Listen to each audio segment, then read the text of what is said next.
Hello,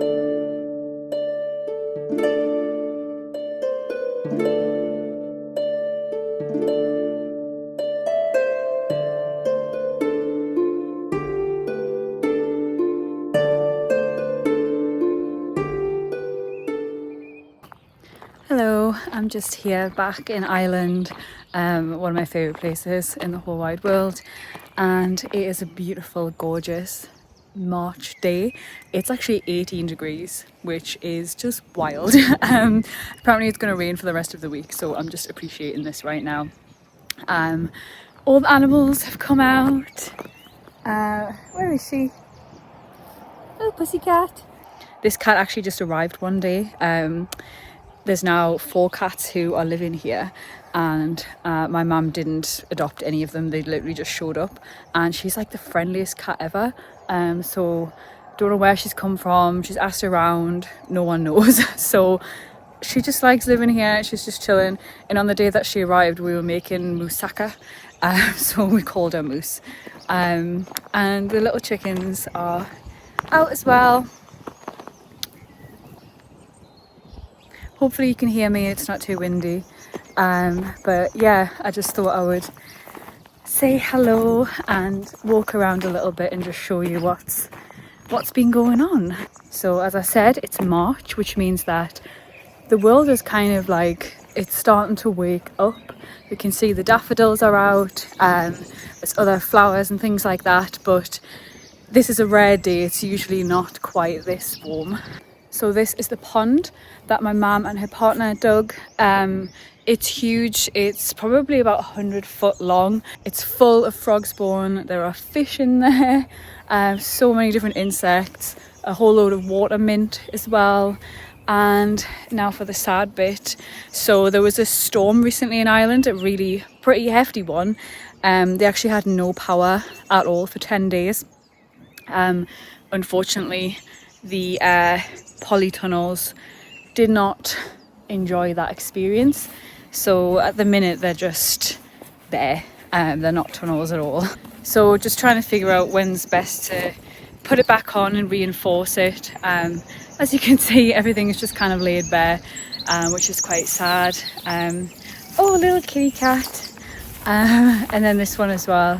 If you've seen the previous videos, you might have remember this one was absolutely full to the brim with tomatoes. My mum's been trying to grow loofah as well, like, you know, the sponge. You can't eat it, or you can dry it into a sponge as well, so that'll be very cool. But for now, there's not a whole lot going on out here. There's just some winter veg that's been left in, and yeah, we'll be bringing things back to life very soon though. And one of the most impressive things here is this field, and this is just full of trees, and my mum single-handedly planted every single tree. I'm stepping over this cat. Every single tree in this field, and it's hard to pick it up on the camera, but she's planted about 1,200 trees now, and she's got 200 more. And that sounds like, how are you buying 200 trees? They're like sticks. They're like tiny little sticks. And that's what she did. She just planted them all. And it's crazy because she's been here about 6 years now, and the growth has been pretty substantial. But obviously, you know, one day this will actually be a forest, which is really, really special. So yeah, it's a just beautiful day. It's so peaceful here. It's so quiet, and it's the spring equinox. Yay! So my brother is here now. My other brother is on his way. He's going to be here in about 2 hours, and then we're going to make the most of the sunshiny day and the spring equinox and have a little gathering. We're going to have a barbecue, and then we're going to have a little fire pit and just really enjoy the sunshine, and yeah, make the most of it, because I think the rain is back tomorrow.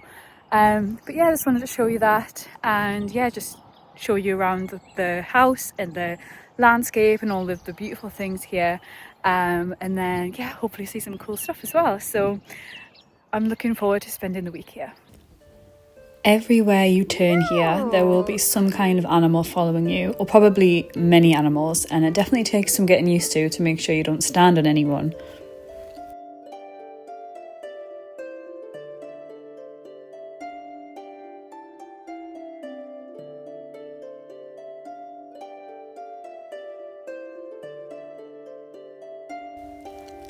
We decided to put a new cover onto one of the polytunnels, and this was certainly an ordeal and not the most calm and collected of tasks, to say the least.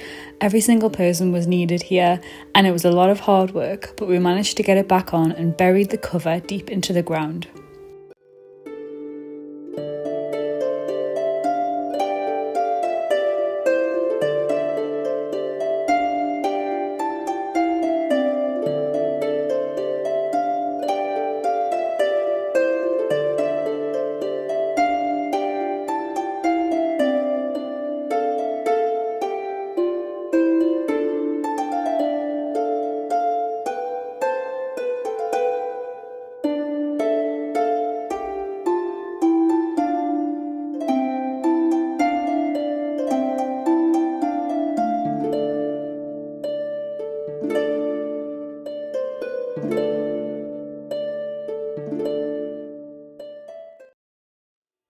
The sun was shining again, so we decided to go on a little trip out to Roscommon.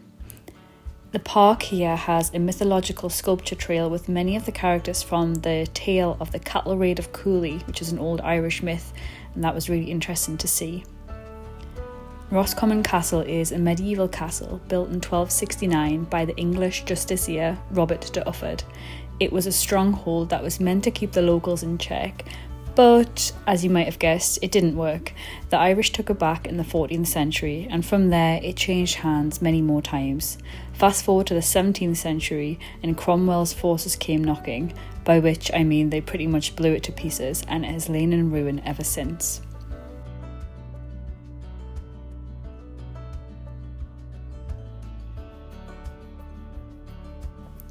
We also visited the ruins of Roscommon Abbey, a building founded in the 13th century by the Dominican order. This abbey was once a place of prayer, learning and peace, until yet again the English shook things up. Like many monasteries, it faced suppression under Henry VIII, which meant it has crumbled over time, but even in ruins it is very beautiful.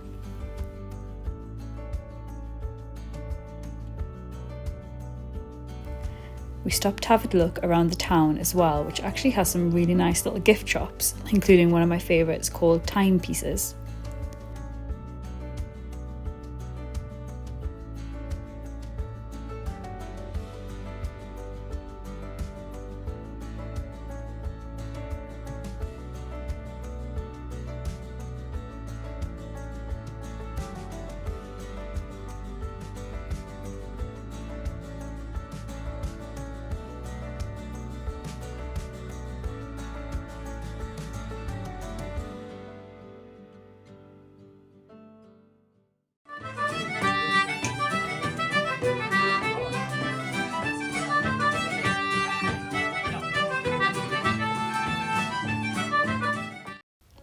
And would it be an Irish trip without a visit to the Thatch pub? You might recognise this one from one of my previous videos. It's such a lovely and cosy space, and it has live music multiple times a week, so it's great fun to visit.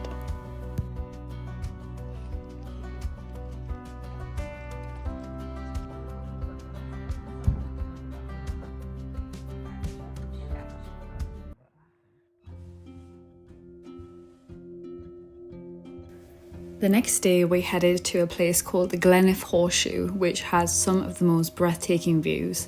Towering cliffs, rolling green hills, and that eerie misty magic that always makes Ireland feel like something out of an old tale.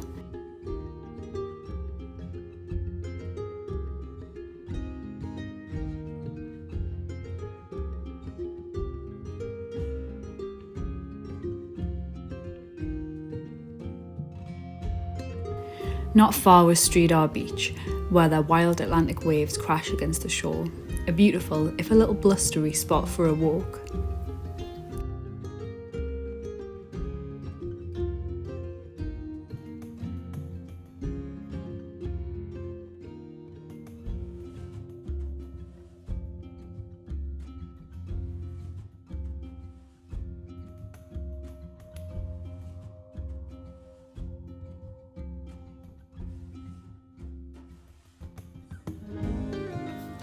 We also visited the Museum of Ireland, which had a lot on show exploring Ireland's farming past and folk traditions.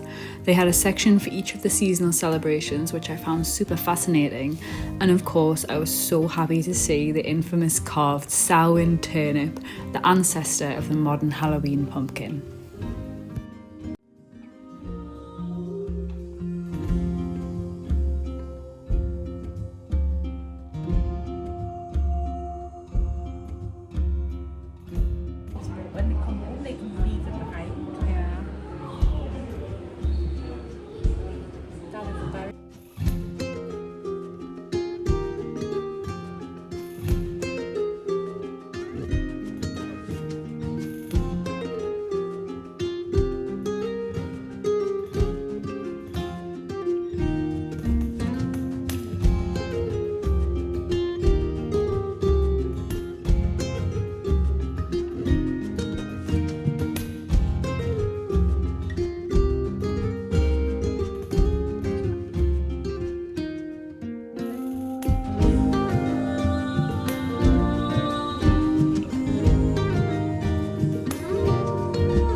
Hello, I hope it's not too noisy in the tunnel right now because it's raining, so I'll try and speak up and hopefully it'll be alright. But it's my last day. I'm about to leave in a couple of hours and fly home. So I just wanted to check in and say hello, and yeah, we've had a really nice time here. I feel like I haven't filmed everything because I've just been kind of spending time with my family, who I absolutely love, my two brothers, and we've just explored a few different places, seen some really nice parts of Ireland, and then we've had tried to make the most of the weather, which has actually been all right. We've had 2 barbecues and we have had little fire pits outside, which is really nice because we're just sitting under the stars talking about stuff. So yeah, it's been really good, and I always try to immerse myself in wherever I am, and I love Ireland anyway and obviously feel connected to it. So just been reading a lot of books about Ireland and history and that sort of thing. So just wanted to recommend this book that I've been reading, Old Ways, Old Secrets, Pagan Ireland by Jo Kerrigan. And this book was on my wish list for a while, but obviously you don't get a chance to look inside it when you just saw it online. So when we were in the museum, I saw this in the gift shop and I was like, okay, it's a sign, I'm gonna get it. And I think it's really nice because it's very accessible. Sometimes when you try to read books about ancient history or what are you doing, pussycat? Or Celts and stuff, it's really hard to get your head around because it's such a long period of time, such a wide geographical spread, and yeah, it can be pretty overwhelming. So this book's really nice because it's kind of a blend of ancient history and modern, and then folk tradition as well, because it's a bit of a mixture of the old traditions of Ireland and how people are still sort of feeling them, and how people are still sort of commemorating them in the modern day. So I'm about almost halfway through now, and it's really interesting actually. It's made me think about a lot of things that I've never really thought about before. So it goes through this cat is crazy. It goes through all sorts of stuff to do with old gods and goddesses, druids, Celtic folklore creatures, I guess, and places and all sorts of things. And it's made me actually come to some realizations which I didn't realise before, and I don't know why, because I think we all know at this point that like so many of the churches and religious sites were built on old pagan sacred sites. So that's something that I was aware of. But in Ireland they have this like really big love / obsession with Mary, as in like the Virgin Mary, Jesus's mother. And there are like shrines everywhere, sacred wells, like just generally pictures and statues of Mary all over the place. It's like a thing.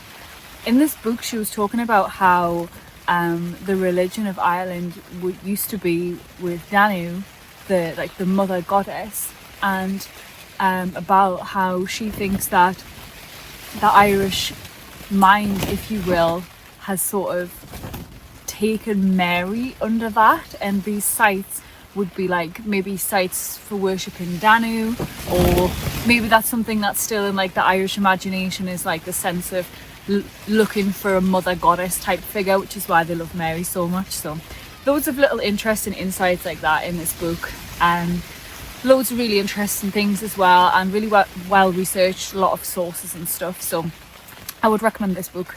But yeah, I just wanted to check in, really say hello before I go home, and Moose wants to say hello as well. So yeah, I'll definitely be back to Ireland very soon, and I have some plans to take more videos of different sites in Ireland and show you all the cool stuff that's in this incredible, beautiful land. Just such a small country, but so much history, myth, folklore, culture. It's really incredible. So I hope you've enjoyed this video, and I will see you in the next one. Thank you very much.